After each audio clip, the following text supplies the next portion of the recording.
Om Gam Ganapataye Namaha. Shri Gurubhyo Namaha. Harihi Om. How can ancient wisdom teach us to live healthier, happier lives today? आप्यायन्तु ममाङ्गानि वाक्प्राणश्चक्षुश्रोत्रमथो बलमिन्द्रियाणि च सर्वाणि सर्वं ब्रह्मोपनिषदं माहं ब्रह्म निराकुर्याम् मा ब्रह्म निराकरोत् अनिराकरणमस्तु अनिराकरणं मेस्तु तदात्मनि निरतेय उपनिषत्सु धर्मास्ते मयि सन्तु Om Shanti Shanti Shanti. Long ago, under the shade of a giant ancient tree, a group of wise sages sat together. The air around them seemed magical, alive, with a deep sense of peace. Their faces glowed with calmness and wisdom, as though they carried the secrets of the universe within them. They were chanting not just words, but very powerful prayers. These prayers were not ordinary. They were like a soft song to the Supreme Soul, the greatest power that connects all of us. And here's the most amazing part. Those words, those prayers still exist even today. They are like a bridge connecting us to life's deepest truths. Now, what do you think they were praying for? Something fancy? Riches? Superpowers? No, not at all. What they asked for were simple things, but these simple things are the most important of all. They prayed for their bodies to be strong, their minds to be clear, and their hearts to stay full of kindness and wisdom. Let's explore what that means and why their prayer matters just as much for us today as they did back then.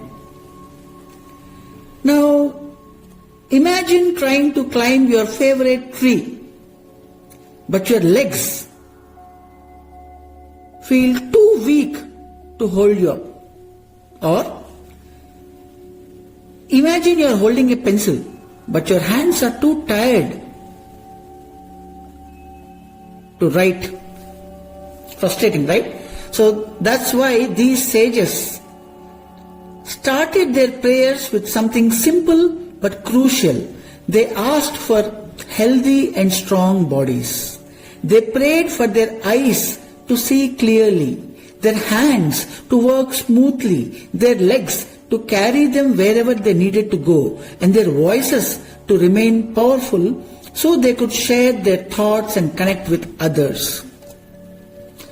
Now, why is this so important? Because our bodies are gifts. Think about it.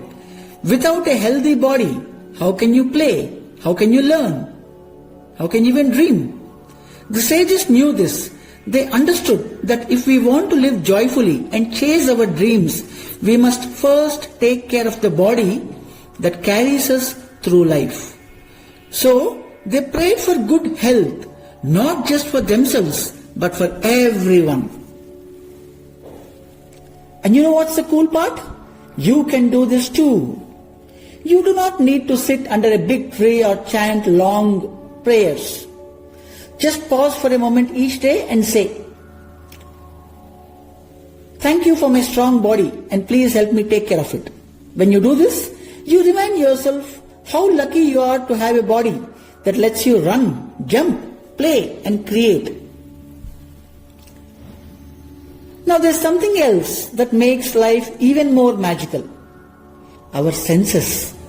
Can you imagine a world where you could not see the bright colors of a rainbow? Or where you could not hear the sound of your favorite song? What if you could not taste your favorite food? Or if you could not feel the softness of a flower petal? The sages knew how important our senses are, so they prayed for them too. They asked for the breath to flow smoothly, for their eyes to remain sharp, and their other senses like hearing, touch and taste to stay powerful. Why? Because these senses are how we experience the world around us. They are how we enjoy the little wonders around us every single day.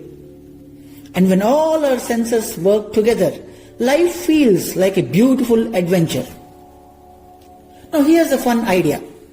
Take a moment today to really notice your senses. Close your eyes and listen carefully. What can you hear? Maybe the chirping of birds or the sound of the wind. Touch something nearby, like a book or something that you love. Feel its texture. These little moments remind us how amazing it is to be alive. Now this part of their prayer is my favorite. The sages did not just think about their bodies or senses. They also thought about something much deeper. Knowledge and wisdom.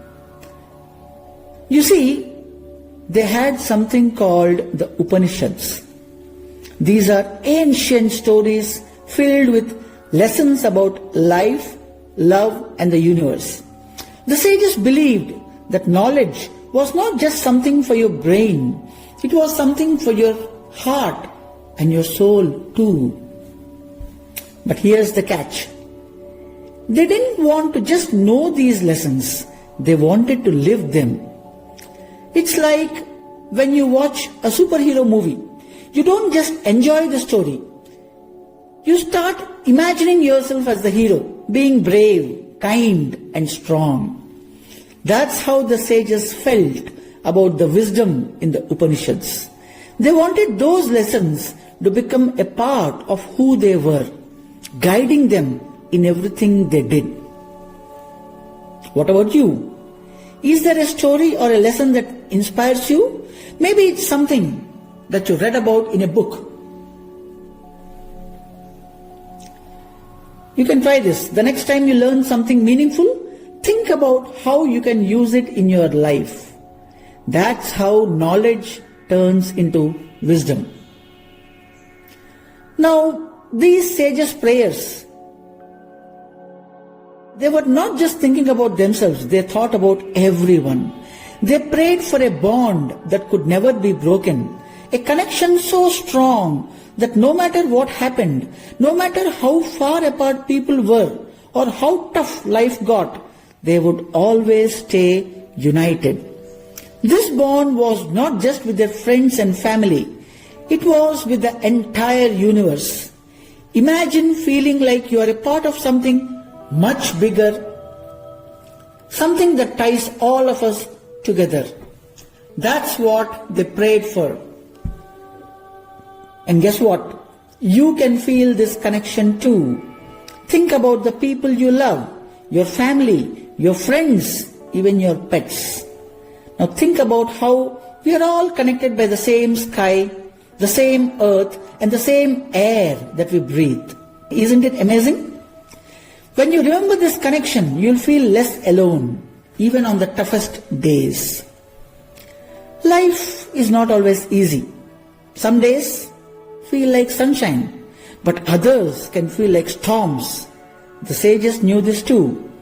That's why they prayed for something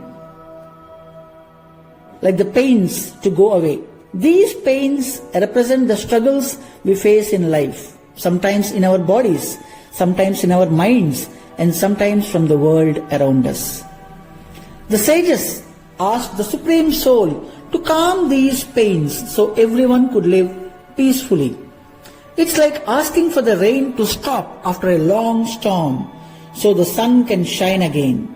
When life feels hard, remember this: just like storms pass, so do tough times. You are stronger than you think, and brighter days are always ahead. So why did the sages pray for these things? Health, wisdom, connection, and peace? Because they believed in something powerful. When we take care of our bodies, stay connected to each other, and fill our hearts with wisdom, we make not only our own lives better, but the whole world better too. When you are healthy, happy, and kind, does it not make the people around you feel good too? That's the beauty of these prayers. They are not just about you, they are about us. They remind us that we are all a part of something bigger, and when we work together, we can create a world filled with joy, courage, and harmony. Take a moment today to think about your own prayer. What would you ask for? Not just for yourself, but for the people and the world around you. Maybe it's for good health, or perhaps it's for a friend who needs a little extra kindness. Whatever it is, speak it from your heart. Remember, even the smallest prayers can create big ripples in the world. The prayers of the sages were not just words.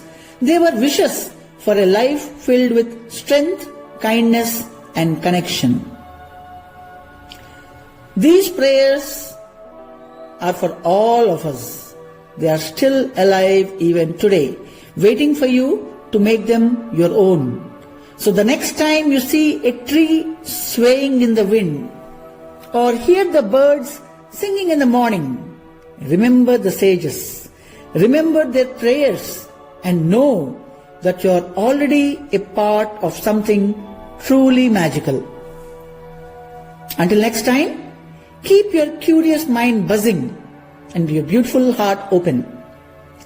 Subscribe to Energy Circle's VSP 1080 channel. Mitraya Namaha.